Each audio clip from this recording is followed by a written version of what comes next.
Thanks for joining us for Future Proof. This is conversations with creative leaders, looking at the challenges of being a creative leader in an age of disruption. And it's really an honor to talk to you, Bill Gerber, and Cutter Tomlin, who's one of our filmmaking students at Colorado Mountain College. You know, this whole project is in so many ways, thanks to you. Your willingness to knock on the door, pick up the phone, talk to the small college in the middle of Colorado, and be willing to share your insights and your experiences and your relationships. We've really had a chance to talk to some amazing people because of you. Good. And I think that it's interesting. I think that when we first started having a conversation about, what would it mean for young creatives to step into Los Angeles, the capital of the creative industry, kind of learn what was present. I think that a big part of what I was expecting was a lot of doom and gloom about AI and algorithms and social media and, bite-sized attention spans. And I think what I've been hearing, and tell me if we're learning the lessons that you're seeing in terms of the State of the Union, is that this is still a city that's built on grit, that is fueled by passions, that is about a unique human viewpoint, and the willingness to be authentic and fight for a vision that you believe in. It feels like it's a career and an industry that is still fueled by a very human experience. Is that your sense of it? Absolutely. I mean, in looking over some of the, your talking points, that was the one that resonated most for me, was having a vision, wanting to tell a story, being good at telling a story. Mm-hmm. I think that's what differentiates us from computers, is that I don't know how good AI is going to get at telling stories, but I think in terms of the next couple of generations of storytellers, filmmakers, television makers, streaming makers, poets, it's going to all boil down to that passion for telling the story you think is important. And the better you are at that, and the better you are at conveying ideas and manifesting ideas, articulating ideas, the longer you'll last in the business, I think. Yeah. I mean, one thing I was reflecting on is that, since the dawn of cinema, the death of cinema has been predicted and expected. It was silent. Oh, now there's talkies. Radio's going to kill it. Television's going to kill it. Music videos is going to kill it. Everything, AOL's going to kill it. Right. Everything's going to kill it. And it's definitely taken some beatings, for sure. I mean, the film business is not the only game in town anymore. When I started in the film business in '86, it was the coolest job you could have. It was the coolest agency you could be in.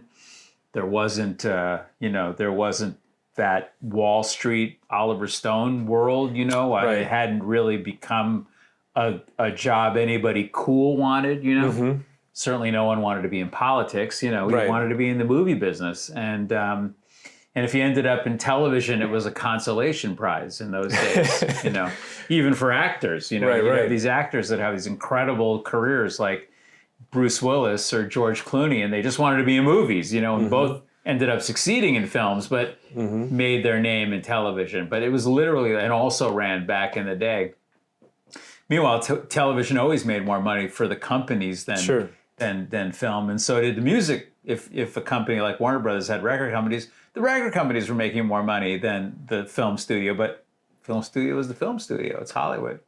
Yeah. It's the dream factory, and it's always been. Even today, you see these companies. Look at Amazon MGM or Warner Brothers Discovery. I mean, there's still tons of priority and just kind of rarity to being on the film side of any of these companies. Because I think the first movie I saw was Chicken Little when I was 5 in the theaters. That might have been like my first theater experience, and That's too bad. but I just have never been able to get rid of that feeling of like, this is just my favorite place in the world. And sort of I think the main message and lesson that I'm getting for me personally, just from this whole experience of being in LA, is don't worry about the business or the industry. Just keep doing what you do and keep creating, which speaks to me and resonates with me. But I guess on a personal level, just because of how much I love the movie theaters, I just can't help but feel this, like, I don't even know, otherworldly connection and worry for it. And so I guess, I just am hoping that maybe, do you think it'll be okay? Do you think the movies are going to stick around for a little bit? I totally believe the movies are going to stick around for a very, very long time. I think forever. I think that, as we talked about radio and television, there just are so many ways now to spend your time.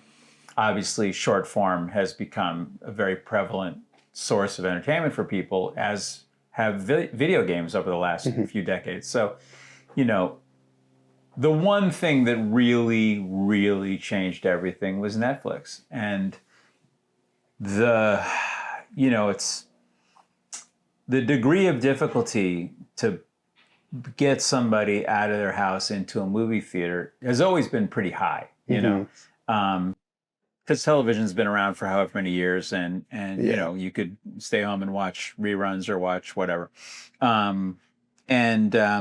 It's always been a somewhat expensive proposition. Although not when my parents were kids. They told me they'd go to the movies for a nickel, see 3 movies, get the popcorn, get a comic book. I mean, it was really something they did every weekend, But as long as I've been doing it, it's always been an expensive proposition, and one that was really worth it. I've heard people talk about the bang for your buck, in terms of movies, and how you can see a $250 million movie for $15. You really think about what the experience you're getting for such a, comparable, somewhat low price is pretty extraordinary. But I do think movies will be around forever, because I don't think there's anything that replaces the feeling that you grew up loving. And I experience every single time I go to the movie theater, no matter what, why, where, the minute those freaking commercials are over and then you can finally watch the trailers, which sometimes is the most exciting part of going. Sure.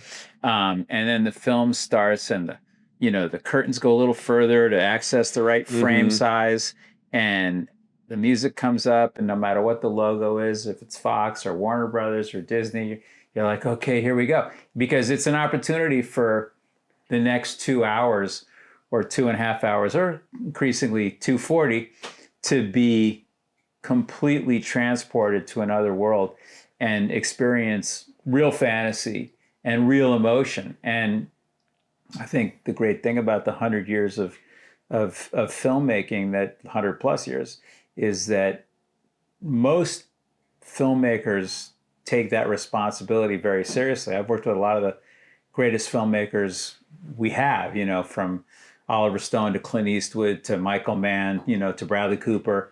And they don't think about now. They think about what this movie's going to play like in 10, 20, 30, 100 years. I mean, Michael Mann said they're going to be watching this movie in 100 years. So I think that kind of commitment, that kind of dedication and passion for telling a story the way they really want to, the way they feel is the right way to tell the story, is always worth that effort to go to the movie theater and sit down. I mean, nobody starts out wanting to make a bad movie. Everybody starts out thinking they're making Gone with the Wind. Everybody, It could be the, Revenge of the Nerds 3. The filmmaker thinks he's making, Animal House. You know what I'm saying? So it's really something. It's an amazing process.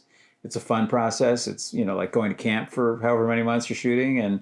and you do create a family and a village, and a lot of great relationships are formed. But when the lights go down, the only thing for me comparable was when you used to put the needle down on a vinyl record, and you looked at the album cover and you looked at the band, you looked at the lyrics, and you were like, boy, I hope this is good. And, cheaper than going to the movies, but still quite an extraordinary experience, but not a 360 one. Right. You go into a movie theater and you go to another world, and it's it's been captivating people. It's really our mythology in many, many ways. As Tom Hanks said to what's her face in You've Got Mail, he was like, there's nothing a man needs to know that's not The Godfather. It really does become mythological, a lot of these movies, and quoted and quoted and quoted and modeled, hopefully in mostly good ways. You go back to John Wayne. John Wayne was the reason millions of people moved to the United States. He was so iconic. He represented America to the rest of the world, and everybody thought, we're going to go be cowboys in California.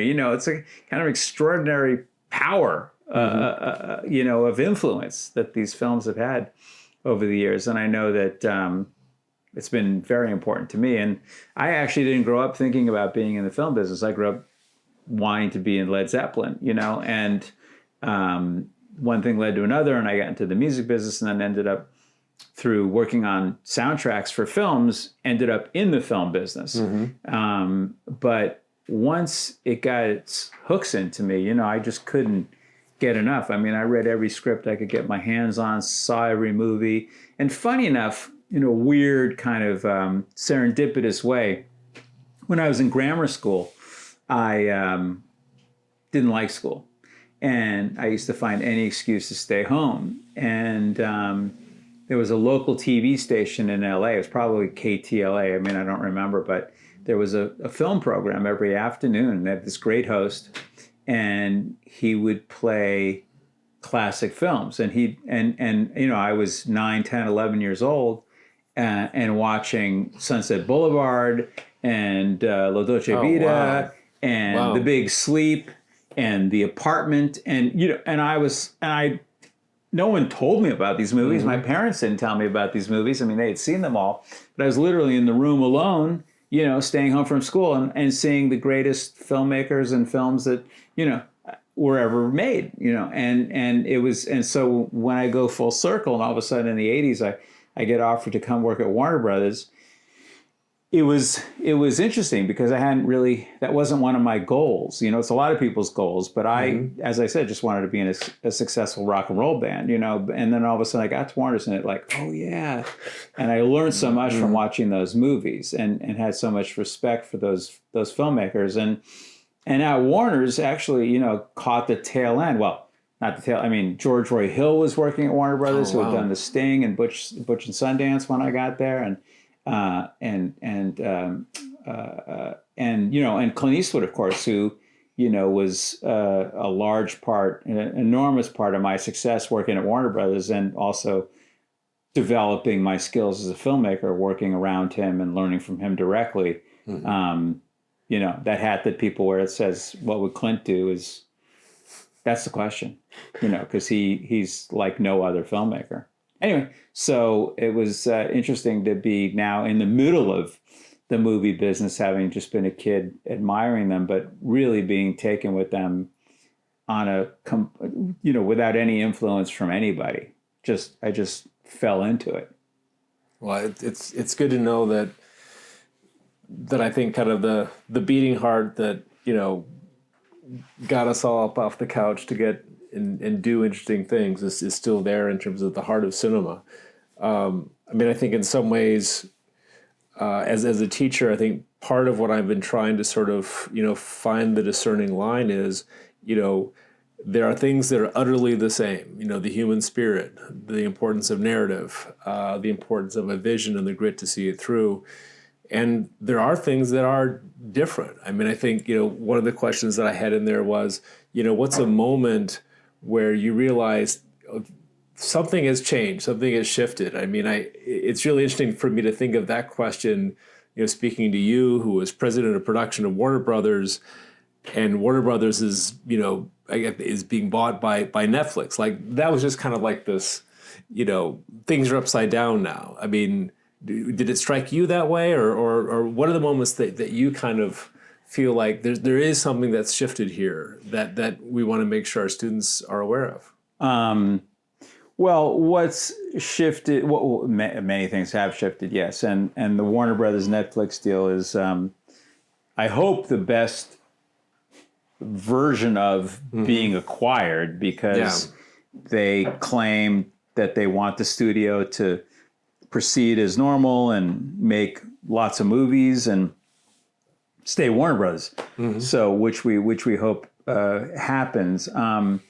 But the business side of what's going on is very profound, because it's interesting. I worked on a movie in '90-something, early '90s, with Michael Crichton, based on his book Disclosure, and Barry Levinson directed the film. And Michael took a couple of us up to Silicon Valley. So this is early '90s. This is This is like, there's not even AOL yet. This is there's just some tech companies. I mean, there's NetSpace, but there's not really search engines. It's pretty early on in the internet.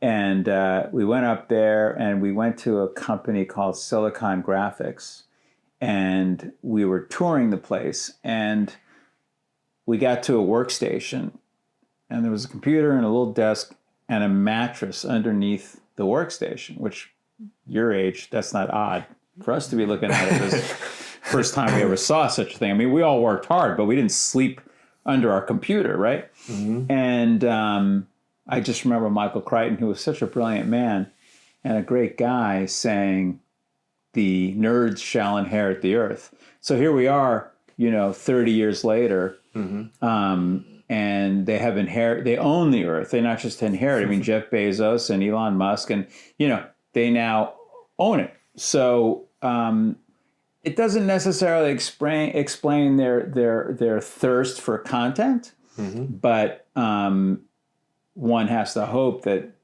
those resources will help. Lots of films. I don't really love the word content, but help. Lots of content continue to be produced. And I think the last couple of years, the middle of the film business, which is always the most challenged, because you can make really cheap little indie movies and you can make big spectacles. Those don't seem to get interrupted by anything. But it's the middle is frankly the kind of movies I've made, like Gran Torino, where they're more on the bubble these days. Even A Star Is Born was in the middle. I mean, it was not an expensive movie. It ended up being a big hit, but it was a mid-range, budget and everything else. And it's not like Bradley or Gaga were coming off. They were coming off kind of a coolish period in their careers. Anyway, but I think that I've certainly never been alive for a period of consolidation like this. And we saw Fox get swallowed by Disney, and frankly, they still they put out movies under the Fox logo, which I love seeing still, and I hope that continues to last. But it is these are different times, and in thinking about it, knowing you guys were kind of investigating this area, it really just goes back to where you started the conversation. It really just goes back to people. It's like I tell people all the time, people want to act, or they want to paint, or they want to write poetry, and they go, yeah, but blah blah blah. What do you think? I say, hey, if you get up in the morning and you have to do it, then you should do it. Because if you don't have to do it, do anything except this stuff. It's painful, it's heartbreaking, it's super hard to get anything done. I mean, I was talking about this with a friend recently. I mean, anything you see on a screen, any size, it's a miracle it gets made. Yeah. It's just a miracle, And like I said, and every time somebody starts something, they do think it's Gone with the Wind. But when they get it right, it's just such a pleasure, right? It's just such a pleasure. I mean, I've seen, movies like Frankenstein this year, and Sentimental Value, and One Battle After Another, and Sinners, and it's just, it reminds you why it's, such a significant part of our culture. For sure. I mean, one thing which I just really appreciate is the way that you've leaned in to support our college, and we had an extraordinary conversation with Joe Rosenberg and all the people that you've connected us to, and I know that you've leaned into Chapman as well. I mean, I guess one question I have is, behind the way that you've shown up for this next generation, is there an insight? Is there a lesson that you really want to impart to them? I think partly the reason I do spend a decent amount of time, whether it's CMC or it's Chapman or whomever. I mean, I did 3 years teaching at UCLA. I mainly want to demystify the process. I really tell people all the time, you're just one step away. You just need that gate. You just need to get in on the other side of this thing as an assistant, as a caterer, as anything. You just need to get over that wall a little bit and then you're in there. I always had to prove myself. My dad was not in the movie business. I mean, I got, started in the mailroom at A&M Records, and, I've always had to distinguish myself performance-wise to get to the next level. I mean, I didn't have any help. I mean, I got to Warner Brothers. I went in at a good level, but they could have gotten rid of me in 3 months like they got rid of a lot of people. But, I decided to really bear down and do the reading and do the work that I needed to do to succeed there, and ended up succeeding in a big way, and got to work on a ton of good movies and get a ton of good movies made that might not have otherwise seen the light of day because I built credibility within the system.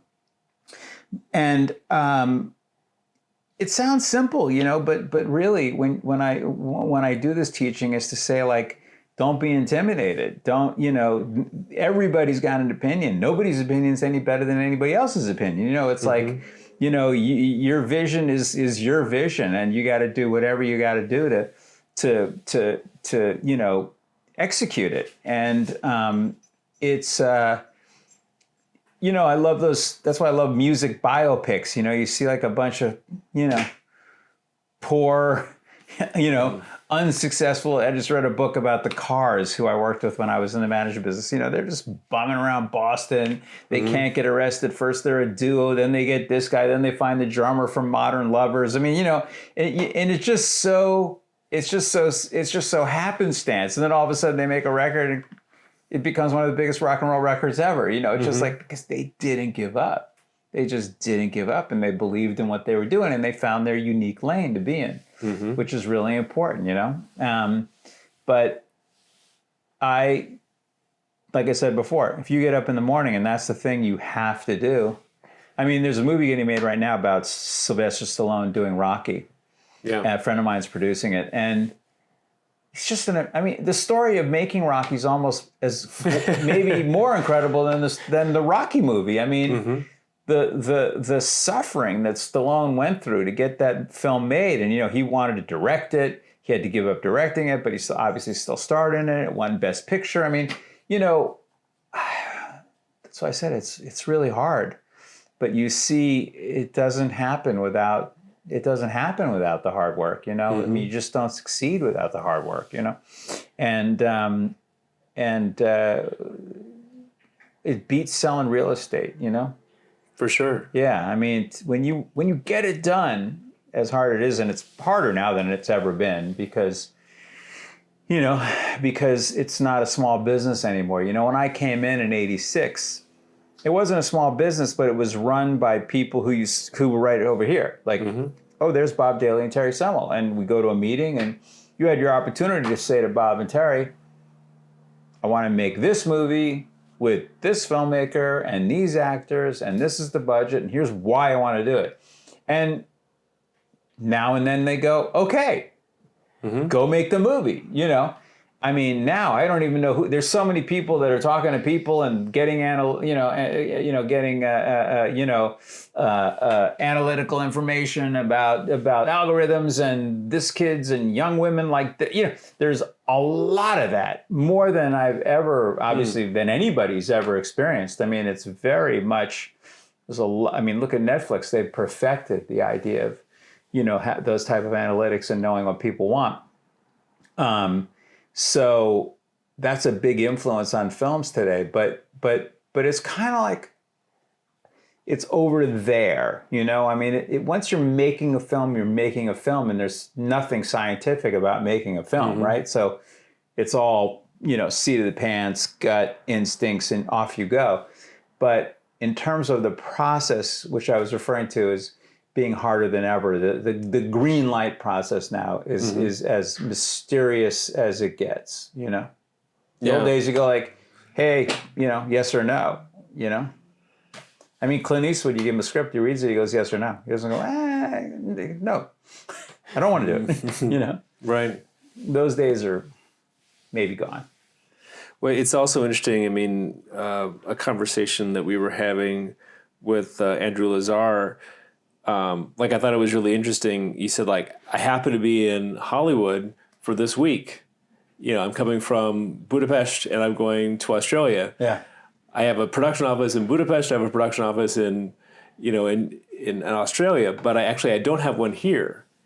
And it seemed like, this is really interesting. It seems like Hollywood has become less a location and more like this sort of international ecosystem of how stuff gets made. And it makes it interesting for me to give advice to students of do I say go to Hollywood? Well, actually, maybe you go to Georgia because that's where the incentives are. That's where you can probably get on a crew, or maybe I don't know. I mean, it is maybe where you could get on a crew, but when I made one of the first films after Louisiana passed their tax incentive, and we had to bring everybody with us. We had to bring Teamsters with us. We had to bring everybody with us.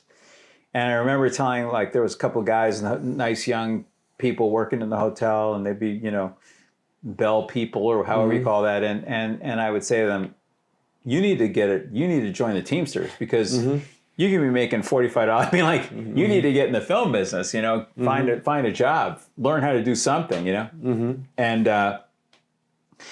I still think you're going to get the best education in LA, and you're going to get the best chance of working on independent films or student films and stuff like that. But when you're Andrew or you're me, you're usually faced with getting the budget down. So you have to look. I mean, I made a film with Johnny Knoxville called Action Point, and Paramount weren't going to make it. And I had made a film in South Africa, and I thought, I wonder what this would cost down there. And we literally did the whole thing for about $26 million, which we never could have done in the United States. And, but, it was a Paramount movie, greenlit here, the meetings were here. So I don't think I would suggest people move away too fast. But I mean, look, if you're a gaffer or you really just want to work in strict production below the line stuff, I'd look at Georgia. I'd look at New Mexico. I'd look at even Connecticut and Massachusetts have good deals now. I mean, it changes based on the administration. I mean, Louisiana was great, and then the administration changed, and it wasn't great. Texas now has a lot of incentives that are interesting. Working in England is great. They have really great incentives, and a lot of people are going to. I mean, look, we used to make the Batman movies there. I mean, it's always been great for those kind of big special effects driven films. Kubrick lived there and worked there his whole career, basically. But that's interesting about Andrew. Look, at least he's working. That's the thing. He's shooting somewhere. Yeah, that's the name of the game. Just be shooting. Yeah, I mean, I think one thing which I've always felt like I learn from my students is a sense of what they're interested in now. And, where they, as an audience are moving to. And I'm always struck by just the facility that you have with technology and with, being digitally native, I think kind of creates certain opportunities for you all. I mean, is that something that you're seeing in terms of when you get work offered to you? Is it because you've kind of got, those core skills in terms of, just digital platforms and skills and creativity? I mean, where are you seeing your opportunities? And I'm wondering if this is an opportunity for you to share what your game plan is, and maybe have a chance to talk to an amazing coach about that.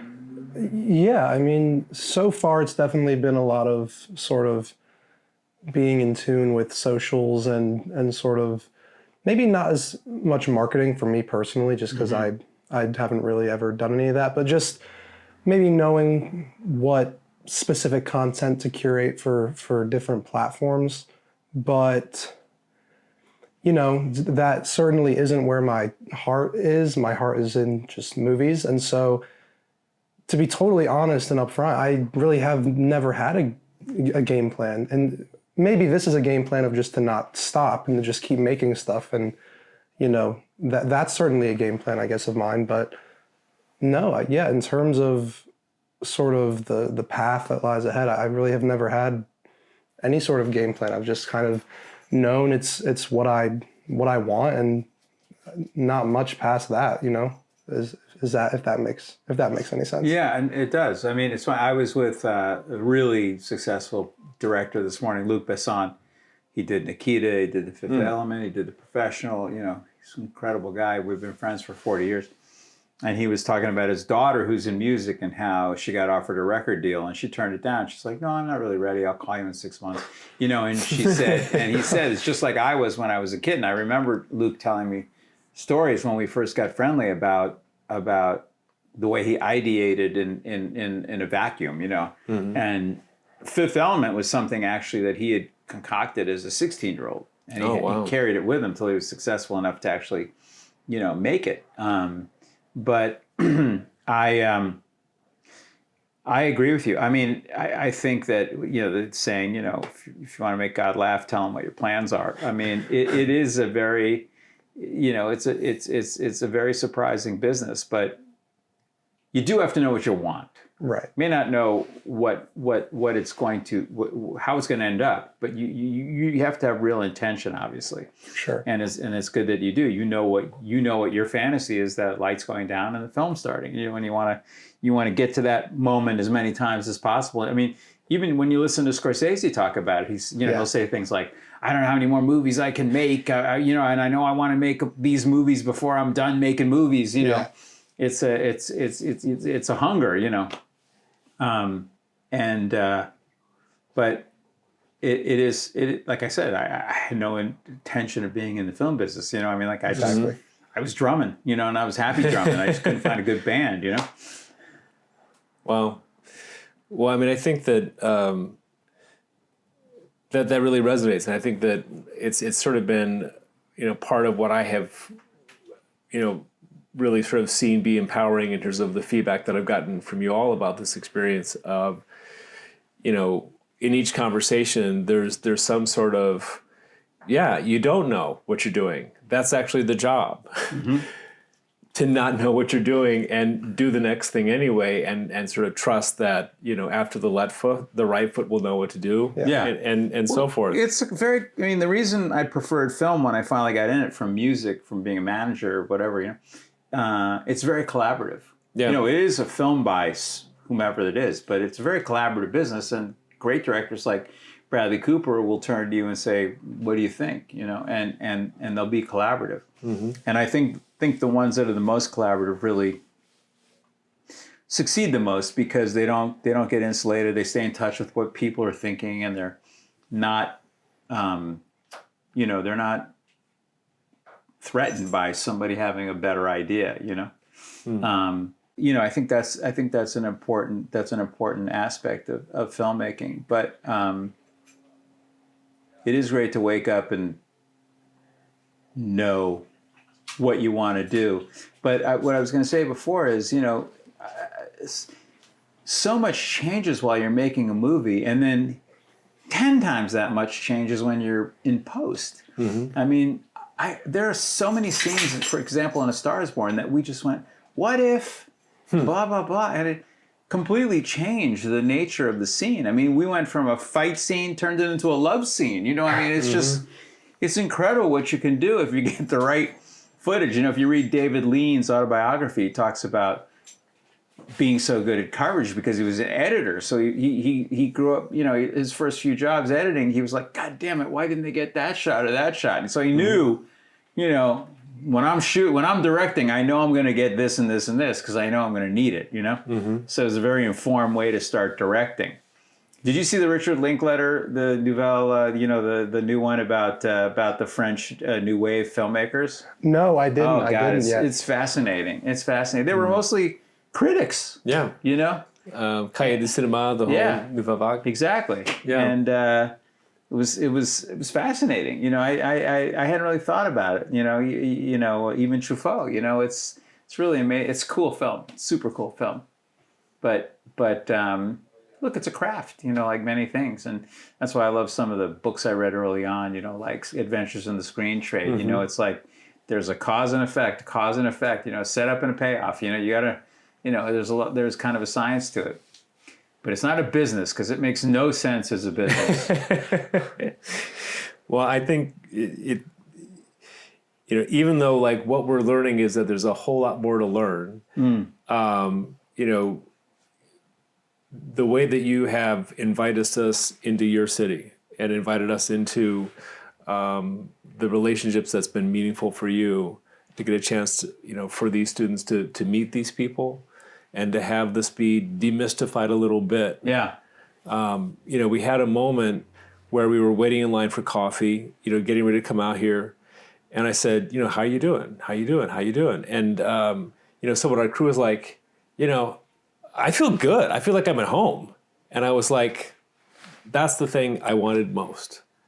You know, I wanted you all to be able to come to this place and have, you know, all of the excitement and all of the, you know, the fear and everything be something that could be understood. And so that when you walked into this place, you know, after you graduate, that you have a sense of like, I can belong here. Mm-hmm. I can trust myself. I can understand enough about how all this is flowing to feel like I can have my own place in it. And we have you to thank for inviting us to that. So thank you.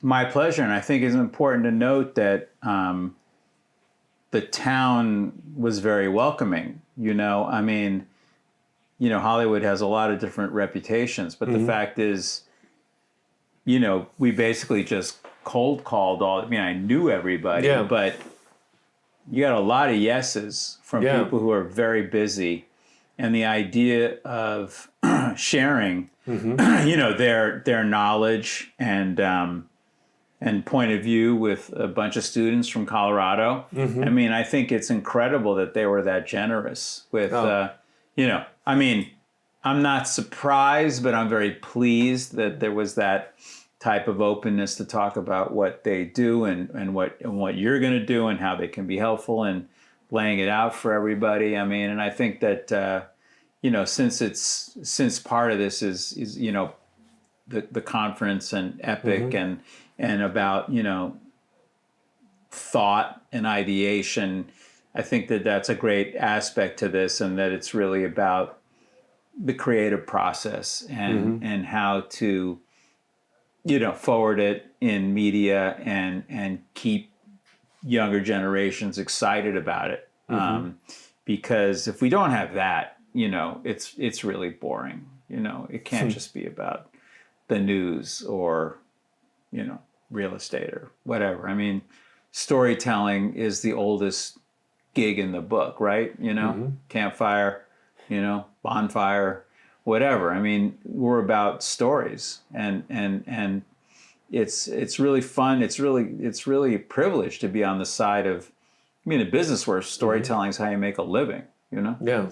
I mean, I was lucky. I had two parents that could tell a pretty good story. My dad was particularly good at telling a story and being very funny. So I just grew up naturally thinking, well, you tell a story, right? That's what you do. That's what you do. Well, thank you. Thanks my pleasure. Including us in the story. I'm glad you guys made it work. Oh, thank you. Yeah. Thank you so much. Yeah. Britus, you were great. Yeah. All right, that's a wrap. That was a oneer, mister.